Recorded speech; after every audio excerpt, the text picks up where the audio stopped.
Welcome to Redbeard Radio. I'm Brian Keith, and we have today Jade Olivia. You heard her in episode 17 of Redbeard Radio way back in 2019. She was our Christmas episode on gratitude. Then you heard from her again in May 2021 about how to stay focused, and then again in September about how to intentionally become the best version of yourself. Today, we have Jade talking to us about how to not kill our online communities. We're seeing more and more online communities pop up everywhere, and it's beautiful, and its beauty is only matched by the heartbreak and tragedy when business owners kill their communities by doing any of the things that Jade is going to tell us how to avoid doing them in this interview. You're going to leave this interview with a better perspective on what you are doing wrong and how to avoid doing it, and how to connect with Jade in case you want your community to be better than it is. Jade, welcome back to Redbeard Radio. Yay! That was such an enthusiastic intro. I love it. Well, my enthusiasm is matched by the pain and suffering I see when online communities go sour. Ooh, as compared to sour. Isn't that a horrible word? But it's right? That there's so many groups out there that are just like, someone was like, oh, someone told me I'm supposed to make a group, or I might start a business someday, so let me just create one and not do anything with it. I mean, there's a million reasons why people think that they should instead of, having a solid plan. Well, besides all the other things you do at Jade Olivia Consulting, you talk a lot about community stuff, and you practice this in a variety of companies where you help their groups rock instead of go sour and die a horrible, painful death. So would you introduce us to the first of your patent pending, probably not, ways to not kill your community? Yeah, actually, Brian, you'll be proud to hear I had my community expertise recently genius mapped. It's a whole thing. Look it up. And I will be publishing material on actual academia behind running a well-engaged paid community. It's going to be rock and rolling. Holy smokes, we'll have to have you back on the podcast for the 20th time to discuss that. Yeah, and if you didn't know already, that one of the best parts about being friends with Brian is that he pushes and supports and helps accelerate your business ideas. So this is something that he's been asking me to do for a long time. That's possible, maybe. Maybe coming. Guilty. It's coming. But the first of the three main community tips I have, and this might sound simple, but we're going to unpack it a bit, is that your community should have a clear goal or objective. That's silly. My business already has an obvious goal. So if I build a community, my customers know what the goal is too. Not necessarily, right? Like, a lot of people are like, oh, I'll start a community for a community. But that's the community is the medium. It's not the point. Right? If you throw everyone, let's say, in a Facebook group, for example, because you want them to be a community with each other, well, then they, what are they communing about? And what is the goal that they will see from communing? So, for example, there's tons of different goals and objectives that people might use. So sometimes someone will pay for a membership so that the goal or the objective is closer access to the subject matter expert. Or a front line of tech support, or being surrounded by a plethora of experts that have a method. Like, there has to be a reason aside from just existing in the same space.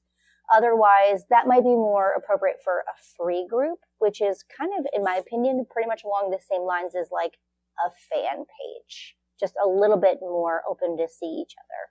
How does a company know if they should have a free group and a paid group, or just a paid group, or just a free group, or multiple of each? Yeah, that's a great... 30 seconds, go. Whew, okay. Free. I mean, what is your time worth? If you're the expert and you want to have a free group, it should probably be more brand related, less than access and advice and paid services related. Whereas a paid group, if I'm going to pay to be in a Facebook group, I'm going to have to see an ROI and a point from it, whether it's spending more time with you, getting more advice, having closer relationships with specific types of people versus anyone and everyone that can be in the free group.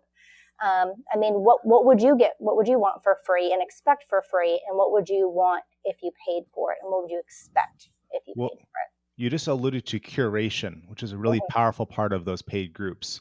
Yeah. I'm part of Greg Jenkins' Monkey Pod Growth because Greg curates interesting people for me. And I love that. And Greg does such a great job that I ended up having a bunch of the people I met there, including you, Jade, at my wedding, because Greg is just particularly good at creating a product that people who I want to be friends with want to buy. So yes, I get lots of technical help, and all Keep users should go be part of the Monkey Pod Grove, obviously. But just the curation of people, because I only want to spend a certain amount of time online connecting with people online, and any time spent with lower quality people, I can't spend with higher quality people. So paying a bit extra per month to only have those high quality introductions is a huge ROI for me as a business owner. Absolutely. Couldn't agree more. So the first big point is have a point, and don't do it just because someone else is doing it. What's the second big idea for making your membership site not suck? Well, I'm more of a positive edge type of person. Oh, right, you are. So let's say point number 2 to make it amazing. What's your membership? What's your membership group, Jade? Right. I'm actually in the process of launching something this summer. So if you want to follow the good stuff, follow me at jadeolivia.co. So it's going to be announced shortly. So it's a secret. Oh, how exciting. Mystery, folks. Mystery. She has some sales skills. Okay, what's number 2? Number 2 is set expectations. So if you have a goal and objective, well, what if someone's in there and they didn't know that? And I know that sounds silly, but you'll be surprised. I am in a ton of Facebook groups, free and paid, on purpose because I want to be a subject matter expert on community. So I join everything anyone throws at me on purpose. And most of it ain't great. You know? And it's because it's usually like a marketer or a guru who goes, I have a thing. And then they use their groups to collect people to watch them post about their thing. It's more like I said, it's more like a fan page. Like I'd rather just follow you because I'm not communing with the other members. There's really no connection. So like I'm not being introduced or encouraged to commune with the other members. But so setting expectations, it's twofold. It's setting expectations on an onboarding sense, and then once you're in sense. So like, for example, I mean, whether it's you're the only one running your group or you have other expert or paid managers, you should moderate, right? That makes sense. Like if someone inappropriately posts something that's not aligned with the values of the group or is trying to, fish for clients or something inappropriate, that makes sense. But what if there are other groups where you're allowed to do that? So if you don't set the table for when people are coming in on how to behave, what's appropriate to talk about, what are you encouraged to do in a good way? Who are you encouraged to connect with other people? Are you encouraged to follow a chain of command? There's so many different ways people run their groups, but a lot of the times if I'm poking around a group, I'm more often confused than I am expertly guided into my success path of being in this community. But Jade, the listeners say, moderation sounds like work and I either have to do it myself or I have to hire somebody and it sounds expensive. How do I figure out when to moderate something myself versus have someone in the group do it for free versus pay a VA versus pay a community expert like Jade Olivia?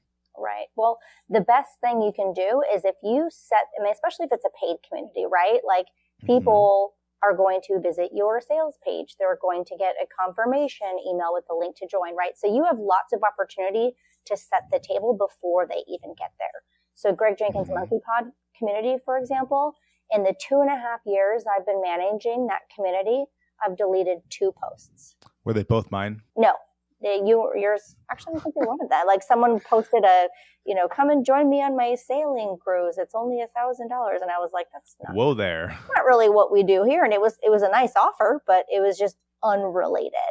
Yeah. Or, someone posted a lead magnet to their thing. And, I deleted it. And then we had a discussion about like, maybe offer, change it into what do you think about this? And then that's where the group comes in for feedback. So Yeah. It's so if it's a paid community, which is largely what we're discussing here, there is more than enough opportunity to set the table before people get there.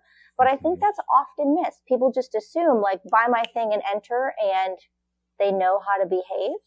It's sort like of like walking into another country. You it's don't sort know of like the manners. what are we having for dinner? That if you don't talk to someone beforehand, you might assume they eat whatever you eat for dinner, whether you're vegan, Yes. carnivore, in the middle, heavy drinker, you drink no alcohol, whatever. And if you don't talk about it in advance, you might be really surprised. Someone you say, oh, bring whatever you want to dinner, and they bring a steak and you're vegan, like, well, maybe you should have mentioned that you're vegan. Yeah. So they could figure out how to interact so you can avoid that moment of, you brought us a steak. Thank you.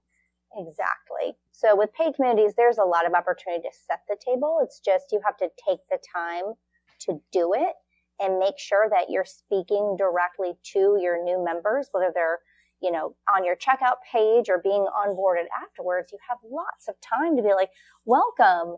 This is A, the objective, and B, how you can expect to behave and click around or talk to get the most out of that to reach the goal or objective. Beautiful. How I set the table with my membership, the Redbeard Accelerator, which you can find at joinredbeard.com, is I say, hey, part of what you're doing here is you're getting into a community of people who like to take action, who we all help each other focus on the most important things. And part of the community is there's a Slack channel so that you can ask me or anyone else questions in the community. So I'm setting the expectation. You're going to post stuff in the Slack channel. You're not going to go DM me very much, if at all. Because the whole point is I can do this for a relatively low price point because I get to share my thoughts and my perspective with everybody at once. And so I prevent that whole, it's not a DM privately thing. It's we're in this together as a team doing something. Right. And one more thing about that is you also, like I'm in your membership, you also take the time to remind people of not just the goal and objective, but also the expectations of how to get the most out of it. So we're always nudged to commune with each other in Slack and that's on true. calls. And it's lots of nudging. This is not a one-time thing. Hey, welcome to my membership. Here's the goal. Here's how to do it. That's not a one-time thing, especially if we're talking about community, right? This is like an ongoing relationship. And so, people's lives changes and their needs for your support at any given time will fluctuate from minute to minute and year to year. So constantly nudging and learning and growing and cultivating the goal and the expectations are really important on an ongoing basis as well. It's a really, really good point. Of all the groups I'm involved in, there's some I'm highly involved in. I check them out every day. There's others where I might only log in once every year or 6 months or something. And so I'm not going to be nearly as aware of whatever the owner did to set the table of the ones that I go into. I haven't needed to be in there for a year. I'm still part of the group, but whatever. As compared to the ones that I'm in there frequently. So I see that all the time. I love it. So number 1 is have a point for membership. Number 2 is set the table. What is the third, Jade Olivia, key to community success? The third is, and I'm sure we'll all have a resounding round of applause and yay, in agreement with, just be authentic. Right? The good groups are not good because they follow a standard set of, this is how the good business owner community managers talk, and they always post this many times a day, and they always do these things. No, people are going to pay to reach the objective in your way. Be yourself, write your copy the way you actually talk to people. When people express concern, don't delete the post. Talk to them in the group. Like, I understand that is so hard, and empathize with people. But most importantly, what is the thing about you that people wanted to join the group? Be that, not anyone or anything else. I love it. You're reminding me of what my friend Michael Gimmerin says, that the only thing in a world where there's unlimited information, the only things worth anything are attention and effort. And so you really can't get ahead by trying to copy anybody. It will never work in the long term. Right. Because it is your particular way. We could have the book of Jade that said a million different perspectives of Jade on communities, and it still wouldn't be the same as hiring Jade. Because when you hire Jade, you'll still get Jade. And you can't just clone Jade's brain into a robot and expect to have a good result. It won't work. It will work in the short term, maybe. And I'm not for everybody. I'm a very particular, like high energy. I'm fully expressed. I talk about love and my feelings. And I don't think I would be a great, community manager for someone who didn't share those values. Yeah, that makes a great point. Okay, so we got number one, we got have a point to your community. Number two, we got set the table. Number three, we got be authentic. Now you have 5 more of these high level points. Mm-hmm. If someone is liking what you're laying down and they want to hear about the Jade Olivia way to do things, how can folks get in touch with you to get the other 5 keys to building a healthy community? Yeah, the best way is to follow me both on Facebook and Instagram at jadeolivia.co. Not .com, .co. And that's where I'm building my list. I'm going to be I'm launching a summit and a membership this summer. I think you'd be very excited about it.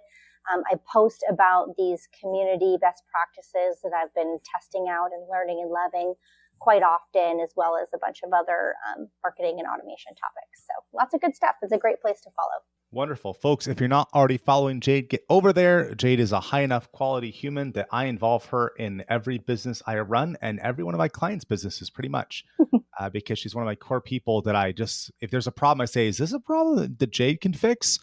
And as often as not, the answer is yes. So get over there, follow Jade, and on community, you'll notice her in various of the communities that you're involved in online. Like, oh, that's why this thing is so warm and inviting. It's because Jade's in charge. So go ahead, jadeolivia.co. Jade, thank you for being on Redbeard Radio.